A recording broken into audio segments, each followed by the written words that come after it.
Voyons ensemble la plus ancienne des méthodes de pose de parquet massif, la pose clouée. Cette méthode est valable uniquement pour les parquets massifs dont l'épaisseur est au minimum de 20 mm. Vous aurez besoin comme matériel d'un marteau ou d'une cloueuse, de colle à bois, de la pâte à bois, d'un mètre, d'un chasse-clou, d'un couteau à enduire, d'une scie à dos et d'un tire-lame.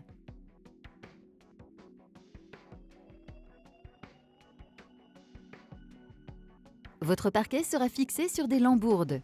Positionnez les lambourdes dans le sens de la lumière ou dans le sens de la marche. Pour les pièces de grande dimension, la longueur des lames sera parallèle au plus grand côté de la pièce. Vérifiez que les lambourdes soient bien au même niveau.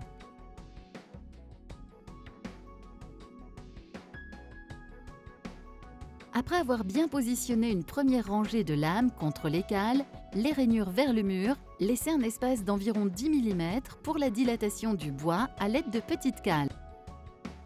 Clouez bien droit près des plinthes tous les 40 cm. Noyez les clous avec un chasse-clou, puis bouchez à la pâte à bois. Ensuite, clouez en biais dans la languette de la lame.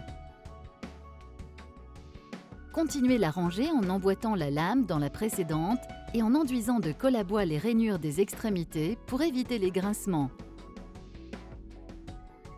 Si la pose de la dernière lame ne nécessite pas de découpe, vous êtes chanceux. Sinon, calculez bien sa largeur à scier sans oublier les 8 mm de jeu périphérique. Si la première rangée nécessite de couper une lame, utilisez la chute pour le démarrage de la rangée suivante. L'utilisation d'un tire-lame vous sera utile pour effectuer le dernier emboîtement.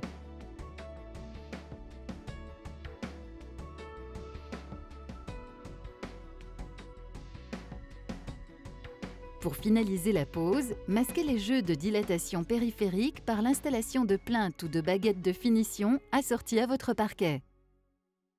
Pour les séparations de pièces, s'il s'agit d'un revêtement différent, utilisez des seuils de jonction ou des seuils à niveau s'il y a un écart.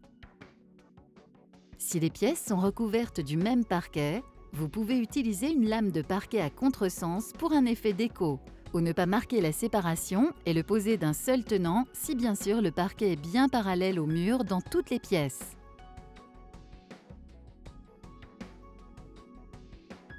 Pour les parquets finis en usine ou prêts à poser, il n'y a aucun traitement spécifique sauf indication du fabricant. En règle générale, les parquets protégés à l'huile naturelle nécessitent une dernière couche de protection supplémentaire après la pose. Pour les parquets bruts, huilés, vernis ou teintés, il existe une large gamme de finitions pour protéger et embellir votre parquet. Avant d'appliquer la finition de protection, il est indispensable de réaliser un ponçage très soigné. L'opération sera répétée au moins 2 fois, sinon 3 dans certains cas.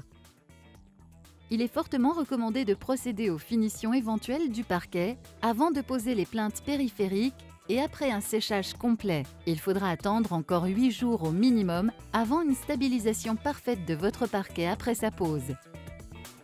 Félicitations, votre parquet massif cloué est posé.